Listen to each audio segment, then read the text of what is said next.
Avec combattants, bienvenue dans la première édition de Ce qui doit changer dans Bannerlord. Je vous explique vite fait le concept. Ce jeu magnifique qui est Mount & Blade de Bannerlord est encore en développement.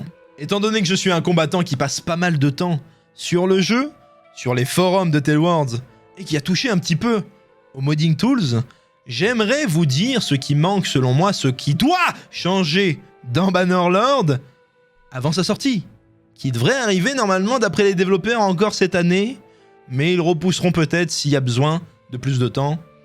À mon avis, ils repousseront. Donc on a encore le temps pour dire ce que le jeu a besoin et donner les informations à Tale-Worlds pour qu'ils fassent les bons choix. Du moins, je n'aurais pas le regret de ne pas avoir dit ce que je pensais à Tale-Worlds de leur jeu avant qu'il sorte. Et le jour où il sort et que je vois qu'il y a des défauts, si je n'ai pas dit ce que j'ai à leur dire, je pourrais le regretter toute ma vie. Le but de ces vidéos est de les poster sur YouTube et d'ensuite aller les reposter sur les forums de Tale-Worlds. Poster une fois sur les forums anglais et aussi sur les forums français. Bien sûr, les anglophones et les français pourront réagir sur ces deux threads sur le forum Tale-Worlds. Cela permettra que les développeurs tombent sur la vidéo et qu'ils se disent « Ah mais cet homme a raison !» ou qu'ils se disent « Ah mais j'en ai rien à foutre !» Ou peut-être qu'ils ne regarderont même pas la vidéo, mais au moins, j'aurai la conscience propre de l'avoir fait jusqu'au bout. Voilà. Cette vidéo est bien sûr traduite en anglais. Comme ça, les anglophones de l'équipe de Tale-Worlds pourront diffuser les informations et on espère que ça marchera. Croisez les doigts. Dans cette vidéo, je vais vous parler du commandement des troupes. C'est ce qui, moi, fait battre mon petit cœur de fan de la communauté de Mount & Blade. Je n'ai pas énormément d'heures de jeu sur, voilà, les différents Mount & Blade et sur les différents outils, contrairement à certains, bien sûr. Mais les heures de jeu que j'ai mis dans le jeu, bien sûr, elles sont dans le commandement des troupes. C'est toujours la chose sur laquelle je me concentre le plus, c'est toujours la chose qui me donne le plus de plaisir sur ce jeu, donc je pense que ça peut être considéré comme mon domaine d'expertise à moi. Bien sûr, j'ai nommé le domaine d'expertise le commandement des troupes. Mais je vous l'ai déjà dit.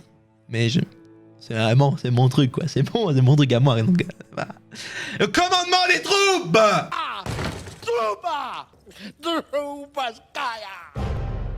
Ok, donc je pense avoir un minimum de légitimité sur ce point. Pour les autres sujets comme la carte de campagne, la diplomatie, la gestion des royaumes, le commerce, la forge,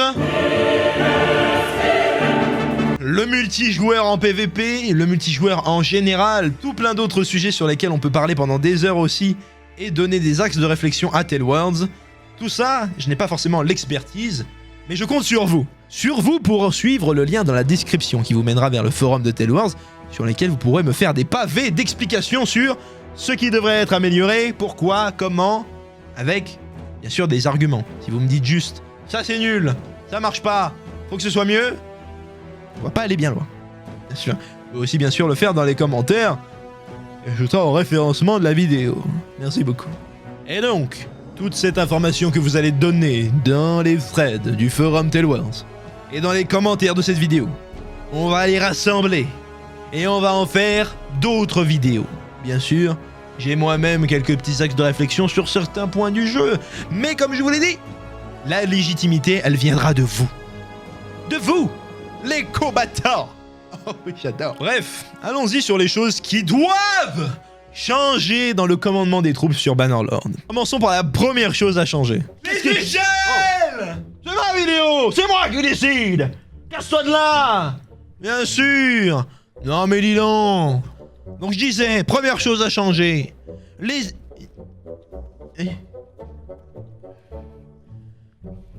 Les troupes qui font n'importe quoi à distance. Alors pour vous illustrer le problème, je vais prendre une map tout à fait normale, avec des troupes tout à fait normales. Ne vous inquiétez pas, la situation est tout à fait contrôlée, bien sûr. Voilà, peut-être plus d'informations plus tard, peut-être. Nous sommes donc dans la situation suivante. Avec une grande ligne d'archers disposée sur un mur, ils ont donc l'avantage tactique.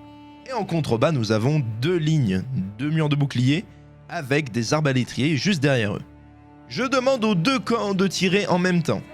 À partir de ce moment-là, le combat commence, et les arbalétriers en contrebas peuvent tirer de manière Très efficace sur tous les archers qui sont sur le haut du mur, sans recevoir aucune flèche.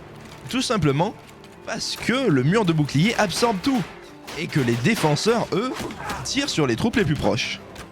Nous sommes donc dans une situation très cocasse où les archers en supériorité numérique et en meilleure position sont dans la merde parce qu'ils tirent tout simplement sur des boucliers et ne font aucun dégât, alors que les arbalétriers d'en face, qui sont moins nombreux, eux peuvent tirer directement sur les archers ennemis. Mais alors quelle serait la solution pour régler ce problème?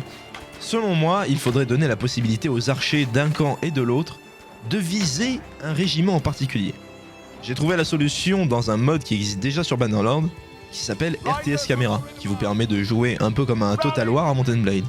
C'est un mode que je vous conseille d'ailleurs, si vous n'êtes pas trop habitué à la gestion des troupes dans le jeu, ça vous permettra d'apprendre efficacement, parce que vous n'aurez plus à gérer votre personnage, et vous aurez une belle vue du dessus qui vous permettra de bien gérer l'entièreté du champ de bataille. Alors, quand on donne un ordre de charge dans le jeu de base, vous pouvez voir que j'ai des troupes qui partent à gauche et des troupes qui partent à droite. Je suis obligé de leur dire de tenir la position à droite. Si je veux qu'ils attaquent que la formation de droite, c'est la merde.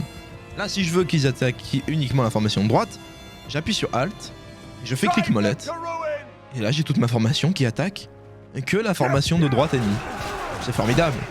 Si je veux changer ça en plein milieu du champ de bataille, je resélectionne ma troupe, clic molette, et on est parti. Ils switchent tous vers l'autre formation ennemie. Et ça, c'est trop bien. Ce n'est pas dans le jeu de base, je comprends pas pourquoi. Mais tant pis. Là, l'idée, c'est qu'il nous faudrait ça, exactement la même chose, pour l'utilisation avec les archers.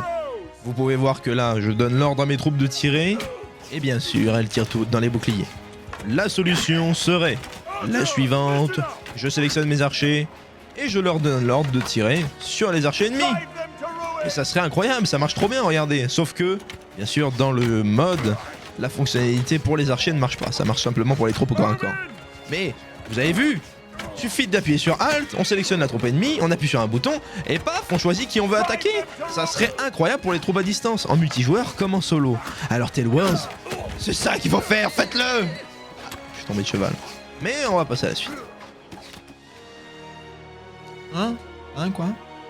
Oui, la carte que vous venez de voir juste avant, tout à fait normal. Et puis les troupes qu'il y avait dessus, tout à fait normal aussi. Et le reste, bon ben, c'est possible que ça arrive dans une vidéo tout à fait normale qui arrivera bientôt sur la chaîne. Donc voilà,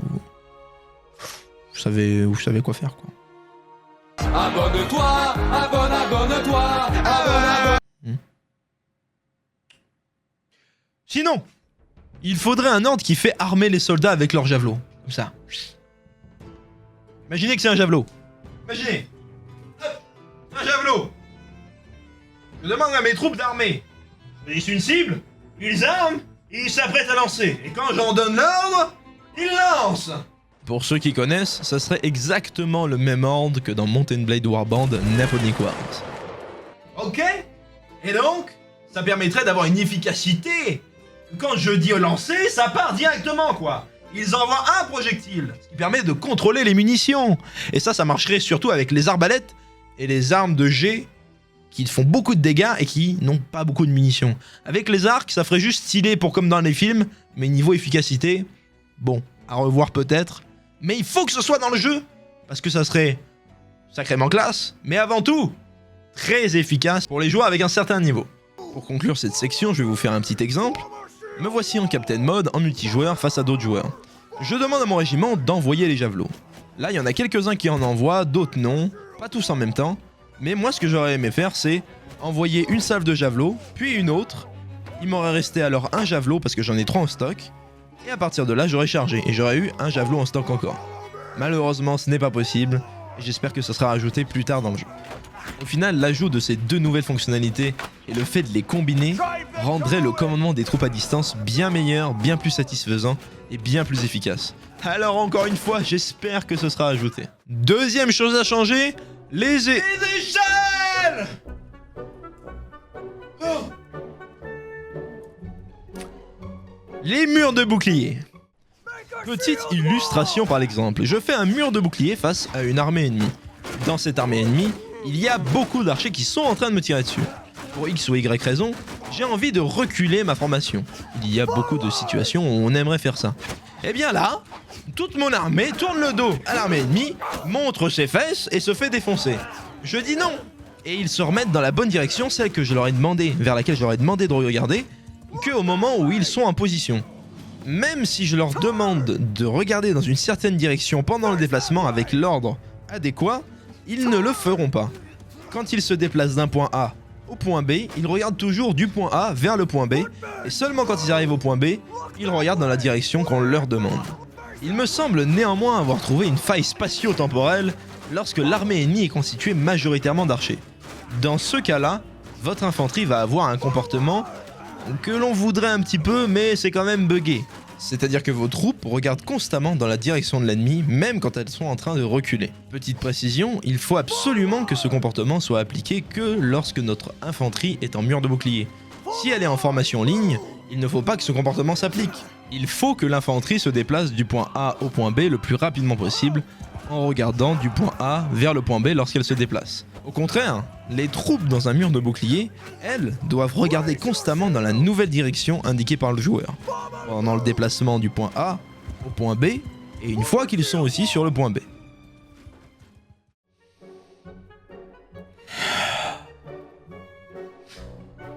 Passons maintenant à la troisième chose qu'il faut changer dans le jeu. Ta gueule! Ferme ta gueule! Les échelles!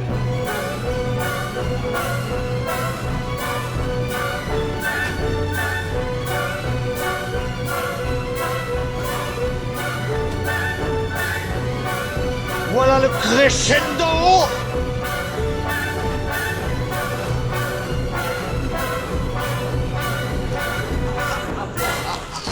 Magnifique, n'est-ce pas?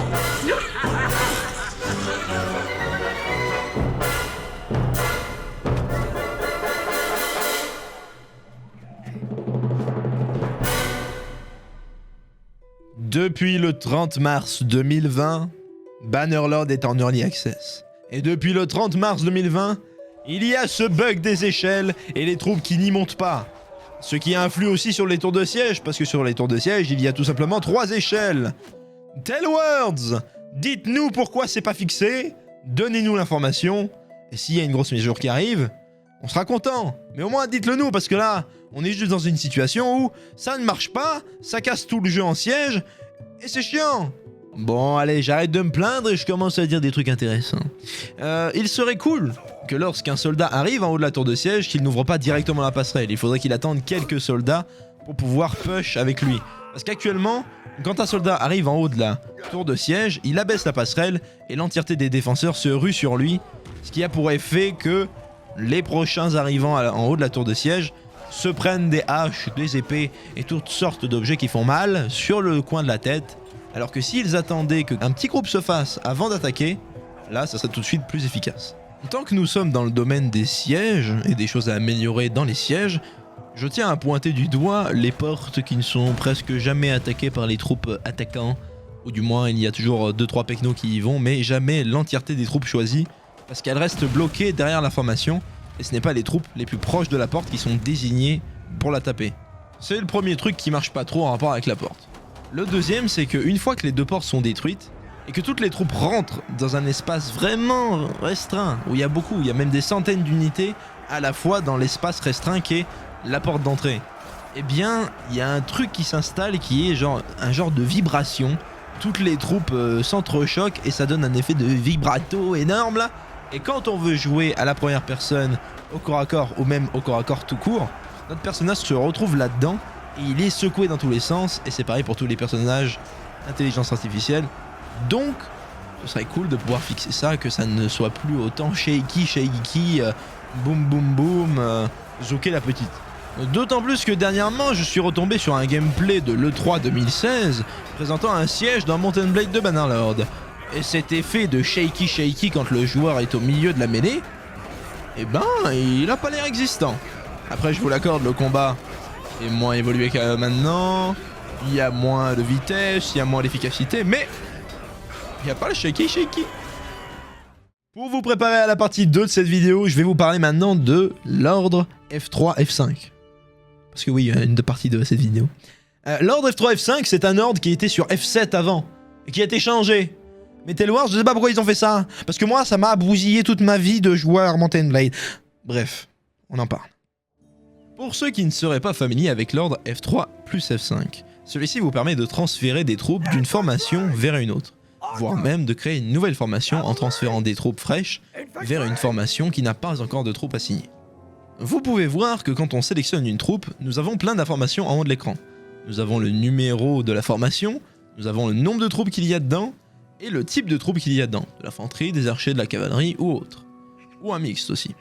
Vous voyez que quand je fais F3 plus F5, on se retrouve avec le même type d'affichage, mais on a perdu toutes ces informations. On a perdu le numéro de groupe, nous on a perdu le nombre de troupes, on a perdu le type de troupes. Tout ça est pourtant essentiel.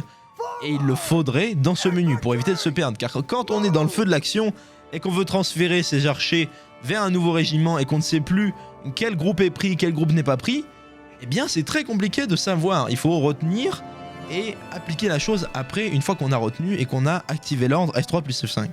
Avec toutes ces informations, on aurait les groupes qui seraient vides et on pourrait bourrer beaucoup plus rapidement la moitié de notre régiment dans un nouveau, et paf, ça nous fait 2 régiments, c'est beaucoup plus rapide, beaucoup plus efficace et surtout beaucoup plus lisible. Une autre fonctionnalité qui devrait être ajoutée selon moi dans ce menu, c'est le fait de pouvoir choisir le type de troupe à transférer d'une formation à l'autre. Vous voyez ici, j'ai regroupé l'entièreté de mes formations que j'avais juste avant en une seule. Ce qui pose problème parce que maintenant, si je veux séparer chaque type de troupe dans une formation, parce que j'ai fait une erreur par exemple, eh bien ce n'est plus possible. Maintenant, vous voyez, dès que je fais une nouvelle formation, j'ai des paysans qui sont mélangés avec de la cavalerie, et ce n'est pas gérable en fait. Une fois que j'ai fait cette erreur, eh bien c'est terminé pour moi. Je suis obligé de finir la bataille comme ça. Alors que j'aurais bien aimé reformer mon armée comme elle l'était juste avant que je fasse l'erreur. Si cette fonctionnalité est ajoutée au jeu, ça permettrait aux joueurs plus expérimentés de notamment séparer les troupes d'infanterie avec bouclier des troupes d'infanterie de choc, donc des armes à 2 mains par exemple. Ce qui permettrait d'utiliser dans les meilleures conditions chaque type de troupe, parce qu'elles n'ont pas le même but. Une unité avec une arme à 2 mains va pas arrêter les flèches, et une unité avec un bouclier ne va pas faire autant de dégâts qu'une unité avec des armes à 2 mains. Une dernière chose sur cet ordre qui permet de transférer les troupes. Avant, il suffisait de faire F7 pour utiliser l'ordre.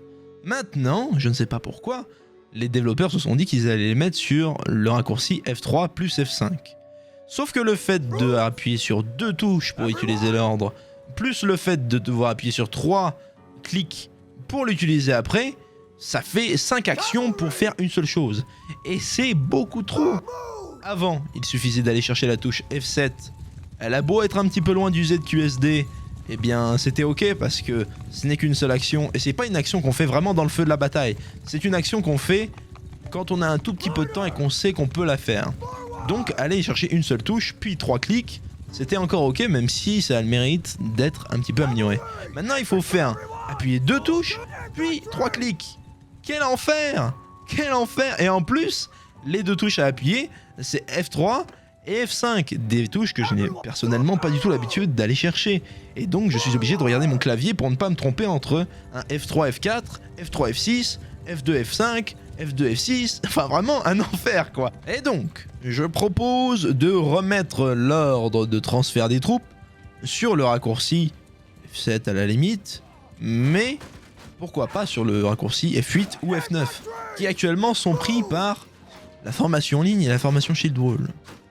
Sauf que il est bien plus simple d'aller chercher F2, F1 et F2, F2 qui sont juste au-dessus des ZQSD et dont on a besoin très rapidement en combat parce qu'on peut switcher même en mêlée sur ces 2 formations. Alors on ne va pas aller chercher F8 et F9 pour switcher rapidement sur un ordre. Alors que là, on peut aller chercher loin, étant donné que cet ordre est utilisable pas forcément en plein milieu du combat, juste avant peut-être. Donc on peut se l'autoriser de l'avoir un petit peu loin. Et donc je propose de remettre cet ordre, encore une fois, en premier spot, quoi. Qu'on n'aille pas le chercher dans un sous-menu. Quel enfer d'aller chercher sur un sous-menu. Chers combattants, si vous ne voulez pas rater la partie 2 de cette vidéo, je vous invite à vous abonner et à frapper la cloche avec l'ustensile de votre choix. On a dit la cloche, pas le corps du Gondor. Qu'est-ce que tu fais? Bien faire, pardon. Sinon, je suis en live sur Twitch tous les mardis, mercredis et dimanches à 18h30. Le programme est dispo sur Discord tous les lundis à peu près, voilà. Des fois c'est dimanche, des fois c'est lundi, bon. Ce que vous voulez, mais voilà quoi. On arrive à la fin de cette vidéo et puis si vous voulez éventuellement voir la deuxième partie et qu'elle est sortie, eh bien elle s'affichera à droite, voilà, à ma droite. Il y a aussi la chaîne secondaire. Si vous voulez voir plus de Mount & Blade, il y a des VOD de mes lives. Vous voulez voir en live, vous voulez voir la VOD avec une meilleure qualité sur la chaîne secondaire, voilà. Allez, des bisous. Les échelles!